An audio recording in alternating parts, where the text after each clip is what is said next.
Labas rytas. Labas rytas. Sveikinuosi su jumis iš šeštadienio ryto. Dabar yra apie 8:30. Ir šiandien yra vasario 15.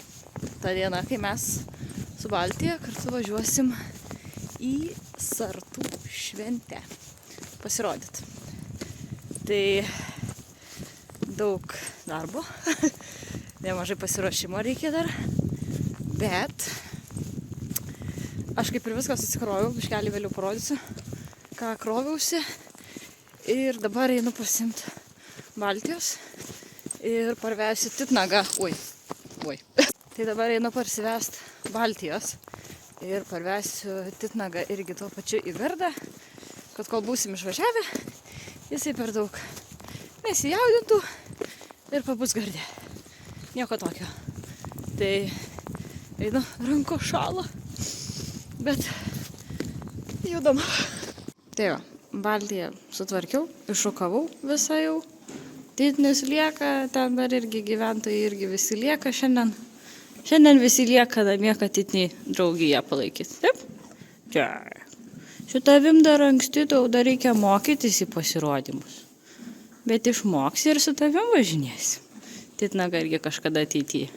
Jisai pabiškai mokosi įvairiausių triukų, tai ateityje ir jisai galės važiuoti į pasirodymus kartu. Bet dabar kol kas tik tai Baltija, nes Baltija pasirodymus daro jau nebe pirmi metai. Jinai žino daug triukų ir jaučiasi naujoje aplinkoje visai gerai. Dabar aš pagalvojau, einam, parodysiu viską, ką susikrovau, ko man gali reikėti šventėj. Tai va, žiauriai daug daiktų. Visi daiktai yra labai reikalingi. Tai pasiėmiau piemenį ir kuoliukai su stoveliais, bet dar ir pasiėmėm grąžtą, nes žemė žiauriai įšalus, tai gali būti, kad reiks pragręžti biškį skylę žemėje, kad galėtumėm įkišti kuolą. Bet nesvarbu jau, kas mes turim stovus, viskas okei. Tai pasiėmiau piemenį, stovai, nes reikia erdvės pasidaryti saugią erdvę, kur galėčiau daryti triukus. Plakatų čia pasidariau, va, tokių, va. Tada čia maiše yra gūnė, yra skaniukai, kordas, atsarginis kantaras, tada mano šalmas, tada dar pasiėmiau vieną prakaitinę gūnę, nes nežinau, ar jinai biškai ar suprakaituos, ar nebevažiuodama, tai kad būtume apsidraudę, pasiėmiau daugiau gūnių ir jojimo padelis. Tai va taip. Ai, ir dar... Kur dar? Ai, dar mano šepečių dėžė. Irgi labai svarbu. Padelį pasiėmiau, bet iš tikrųjų nežinau, ar man jo reikės, ar aš josiu per pasirodymą. Žiūrėsiu pagal taip, kaip jaučias Baltija. Jeigu matysiu, kad biškį nesaugu, tai mes viską padarysim nuo žemės. Mes puikiai viską galim padaryti nuo žemės. Bet jau kas vis dėlto pasiėmiau, kad žiūrėt, kaip ten su jos ta nuotaika. Tai dabar jau yra 9 valandos. Aš susitvarkiau viską. Realiai. Pabaigiam. Pabaigsiu gert kavą. Ir kabinsimės priekabą ir krausim Baltiją. Ir važiuosim. Nes 10 valandą išvažiuojam. Tai va. Judam toliau. Atvykom su Baltija į šventę jau. Dabar laukiam, eisim, pasiruošim vietą ir lauksim pasirodymo. Viskas, apsitvėrėm aikštelę. Tokia biškį. Kad turėtumėm erdvės laisvai ir Baltiją paleidom. Jinai jau aikštinėja, atsipalaidavus, viskas gerai. Taip. Dabar yra kažkur... Dabar yra, man atrodo, po 2:30. Mes 2 valandą pasirodom.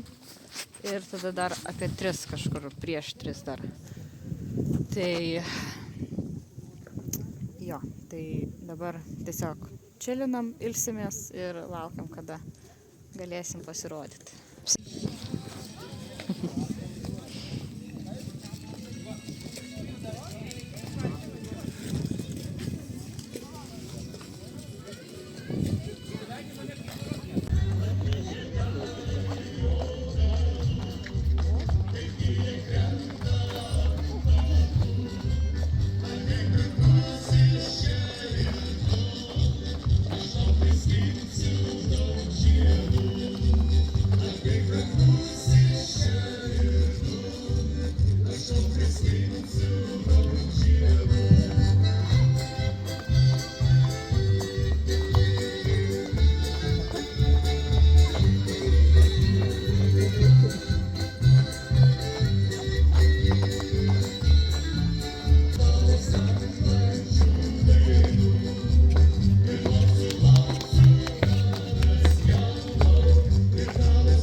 Upinės ir valties pasirodymas tai puikus pavyzdys, koks yra iš tikrųjų protingas gyvūnas žirgas. Žirgai puikiai skiria savo šeimininkus iš balso, iš žingsnio ir kaip gali išmokti įvairių komandų. Turint tik tai artimą kontaktą, net ne fizinį kontaktą su juo ir gali atlikti įvairias komandas.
Paplokite Vilniui ir Baltijai ir ačiū už jūsų dėmesį. Tikimės, kad per šitą trumpą improvizuotą mūsų pasirodymą užkabiname jūsų širdį.